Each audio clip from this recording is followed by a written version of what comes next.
Have you ever heard of a people who supposedly keep crystal balls in their homes, are masters of witchcraft, and even steal children? What about those stories about them bringing bad luck or casting curses? Who hasn't heard a warning like, "Careful, don't mess with them or they might curse you"? Well, these are just some of the many stories surrounding gypsies. Historically treated as outsiders, they have been blamed for everything you can imagine: witchcraft, theft, child abduction, and espionage. But what is true and what is myth? Today, Bello Mundo takes you on a journey through time and culture, exploring the history of one of the world's most mysterious and persecuted peoples. Stay with us, because what follows will surprise you. Number 1. Who are the Gypsies? When we talk about gypsies, what comes to mind? Perhaps a nomadic people shrouded in mystery, or that flood of stereotypes and prejudices that have dogged them for centuries. The truth is that gypsies go far beyond these simplistic images. They have a history of resilience, a rich culture, and also a lot of injustice. And look how curious. Not even the word gypsy has a defined origin. Some believe it comes from the English word gypsy, derived from Egyptian, because Europeans thought these people came from Egypt. But that's just one of the theories. Others say it comes from the medieval Latin siganus, which means nomad or traveler, from the Greek atsinganos, which carries the idea of untouchable or impure, or even from the Persian ziguner, used pejoratively as a pork eater. And which one is true? Nobody knows for sure. Neither do they. Among the various communities, the best-known group is the Romani, or simply Roma. But it doesn't stop there. There are the Sinti, Calais, Manouches, and many others. Each subgroup has its own traditions, but they all share a common ancestry. Now, here's a hard truth. Gypsies are often referred to as a people without a homeland. Spread across almost every continent, Europe, the Americas, Asia, and even parts of Africa, they form one of the largest diasporas in the world. However, even though they have lived in many countries for centuries, they still face prejudice, discrimination, and a constant feeling of not belonging. Behind the Roma label, there is a people who have survived time, persecution, and adversity with unique strength. Do you want to understand how it all began and why they still face so many challenges? Then stick with us, because the following story will change the way you see the Roma. Number 2. Where did they come from? The origin of the Gypsies is a mystery that has long puzzled historians and scholars. Today, thanks to advances in linguistic and genetic studies, we know that their roots lie in the northwest of India, in the Punjab region. Their ancestors lived there around the 9th and 10th centuries, but what could have motivated the departure of an entire people? Some point to internal conflicts, others suggest religious persecution or political pressure. Whatever the reason, they began a journey that would take them across Central Asia, the Middle East, and North Africa until they reached Europe in the 14th century. The curious thing is that, along the way, the Roma people shaped a unique cultural identity. They absorbed influences from the lands they passed through, but also kept traces of their Indian origins, which can still be seen today in their music, language, and traditions.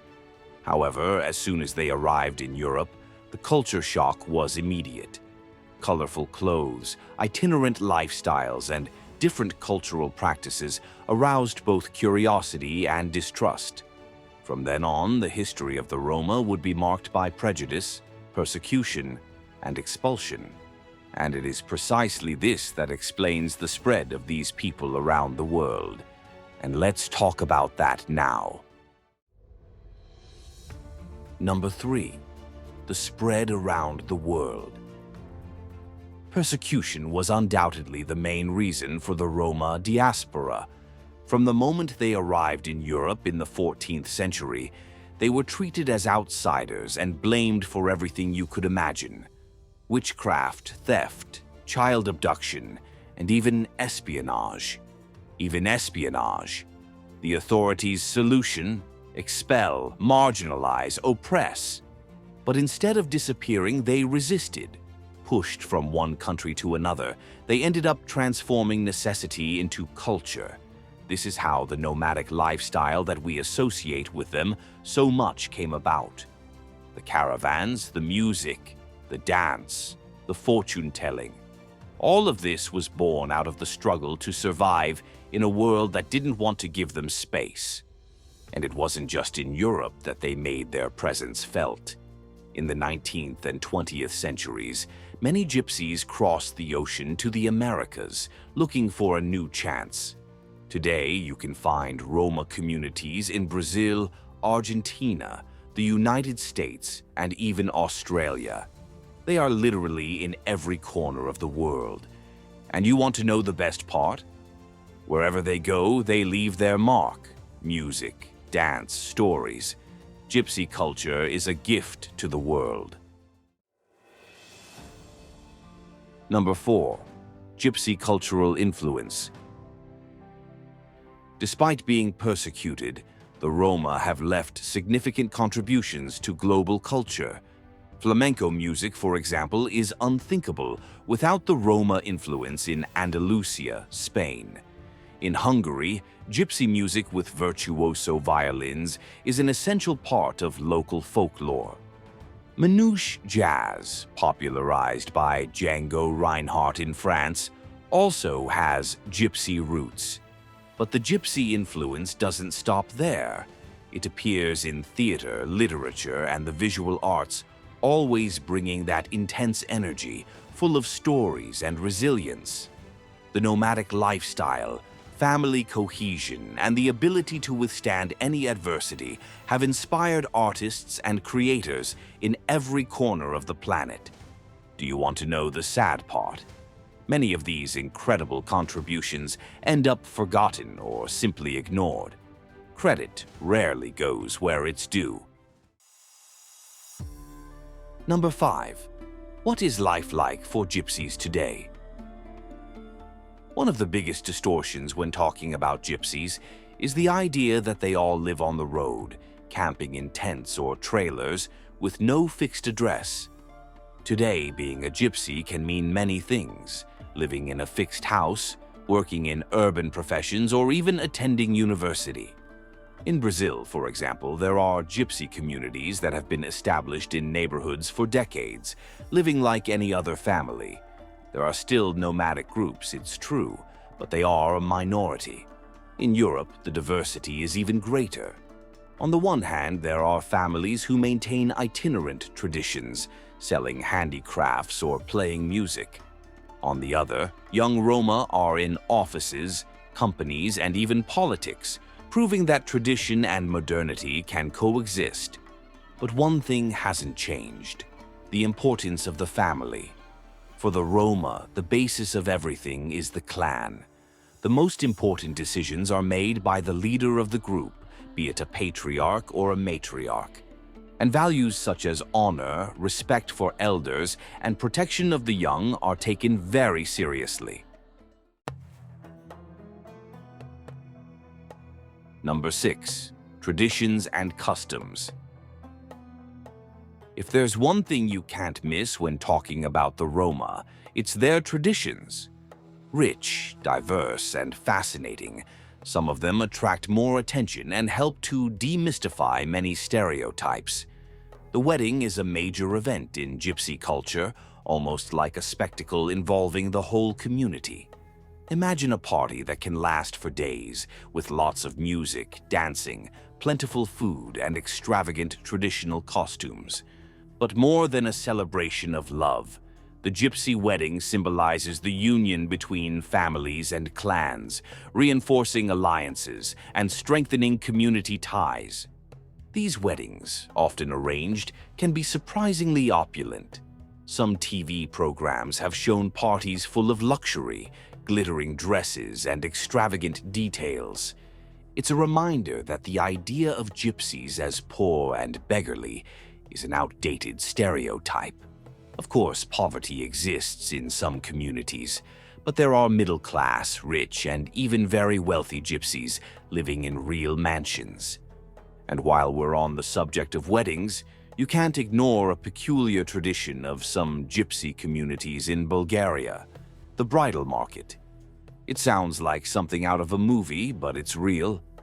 Young gypsy girls, often teenagers, are presented at a kind of fair where their families negotiate dowries with suitors. The dowry can include money, animals, or valuable goods. The more beautiful or pure the bride, the higher the price. And be amazed, these amounts can vary from 3 to 7,000 euros, or even more, depending on the dispute between the suitors. It's a controversial tradition, but for these communities it's part of their culture and family values.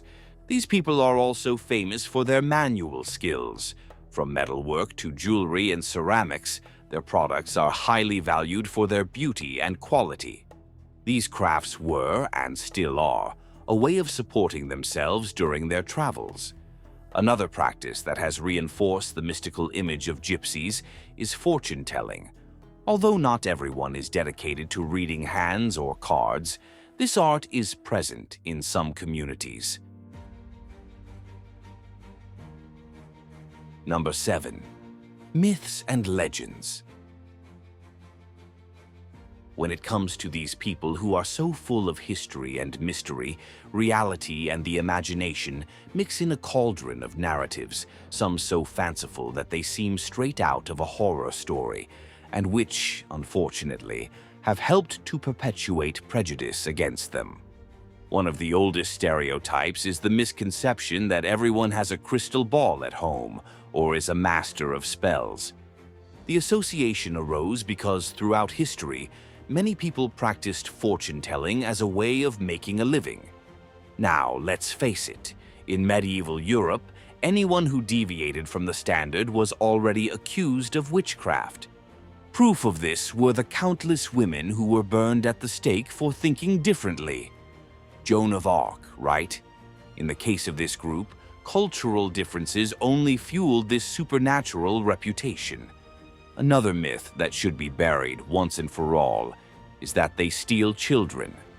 This widespread legend has been used as a justification for expulsions and persecution. The truth? Families are extremely close-knit and value their children very highly. Another popular and completely mistaken idea is that they bring bad luck or cast curses. Who hasn't heard something like, "Don't mess with them because they might curse you"? Yet another example of how fear of the unknown has created folklore that has only served to reinforce negative stereotypes and barbaric persecution. Number 8. Persecution and prejudice. If there's one thing that defines the history of this people, it's persecution. Ever since they arrived in Europe, the Roma have faced prejudice and hostility wherever they have gone. We're not talking about isolated episodes, but centuries of expulsions, slavery, and even attempts at extermination.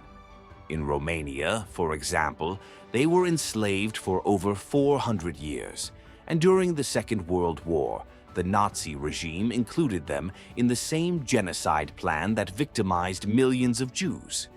The Porajmos, as the Roma genocide is called, meant the death of hundreds of thousands in concentration camps. But while the Jewish Holocaust is widely discussed and remembered, the Porajmos is still practically forgotten. Today, prejudice remains firm and strong. In Europe, they still face discrimination in access to health, education, and housing. In many countries, they are treated as undesirables, forced to live in makeshift camps or segregated neighborhoods. Strict laws make life difficult for those who still maintain a nomadic lifestyle, while hate speech and racist attacks continue to feed the cycle of marginalization. And do you know what's most cruel? This exclusion reinforces stereotypes, creating a cycle that seems impossible to break. Without access to education or formal employment, many end up trapped in poverty, and society, instead of helping them, only reinforces the same prejudices. Number 9. Religion. Another point worth mentioning is religion, and the word that most represents the Gypsy faith is certainly diversity. There is no single religion that unites them, but a veritable melting pot of beliefs and practices that reflect the influences of the cultures and regions they have passed through over the centuries. Many Gypsies are Christians, but this can mean Catholics, Protestants, or Orthodox, depending on where they live. What's interesting is how they adapt religion to their traditions, turning weddings and funerals into unique ceremonies full of symbolism and emotion. In other corners of the world, such as Central Asia and Eastern Europe, Gypsy communities follow Islam. In these groups, practices such as daily prayers, fasting during Ramadan, and even pilgrimages to Mecca are part of their spiritual routine. And look how curious. Some communities still retain Hindu religious traits, connecting directly to their Indian origins. Typical Indian rituals, deities, and festivals are preserved in certain traditions as a living reminder of where it all began. But Gypsy spirituality doesn't stop there. In many cases, religious practices are a mixture of influences. It's common to find Christian elements combined with magic, card reading, palmistry, and other forms of spirituality that reinforce the group's cultural identity. Religion, for them, is not just faith. It is a way of resisting, connecting, and continuing to write their own history, generation after generation. Number 10. Breaking down stereotypes. If there's one thing we need to do when we talk about the Roma, it's to put aside our prejudices and open our minds. Not every Gypsy is a nomad, reads cards, or lives playing the violin on a street corner. The reality goes far beyond these stereotypes because the Roma people are as diverse as any other human group. Today, there are Gypsies who are doctors, teachers, lawyers, engineers, and entrepreneurs. At the same time, there are those who maintain traditions such as music, dance, handicrafts, and itinerant trade. This plurality reflects centuries of adaptation, persecution, and resilience. What we mustn't forget is that Gypsies are not a fantasy character. They are not all mystics, not all dancers, not all poor or nomadic. They are a complex people, full of stories, challenges, and achievements. And recognizing this is the first step towards letting go of cliches and understanding their true essence. Number 11. Charles Chaplin and the possible Gypsy origin. And to close on a high note, here's an intriguing curiosity. Charles Chaplin, the silent film genius and creator of the iconic Tramp, may have Gypsy roots. How so? After his death, documents revealed the possibility that Chaplin was born in a Gypsy camp, contradicting the official version that he came into the world in London. A letter discovered in 2011 mentioned that his mother gave birth in a Romani place, something that adds even more mystery to the artist's trajectory. Although Chaplin has never confirmed or denied this information, the mystery of his origins has always been a hallmark of his story. And when you think about it, it's not hard to see a link between the Tramp and the archetype of the Gypsy. A wanderer living on the margins, but with enough charisma and resilience to charm the world. Whether this theory is true or just another legend surrounding his figure, we may never know. But to imagine that the creator of one of the most iconic characters of the 20th century could carry in his history the DNA of such a creative and resilient people makes his trajectory even more fascinating. What do you think of this story? Do you believe that Charles Chaplin could really have Gypsy roots, or do you think it's just another one of those curious legends? Leave your opinion here in the comments. We want to know what you think. And of course, if you're not already subscribed to the channel, take the opportunity to subscribe now and turn on notifications. It doesn't cost anything, and you're helping the channel to keep bringing you incredible content like this. Thank you for traveling with us, and until the next destination, where new mysteries and horizons await us. See you soon.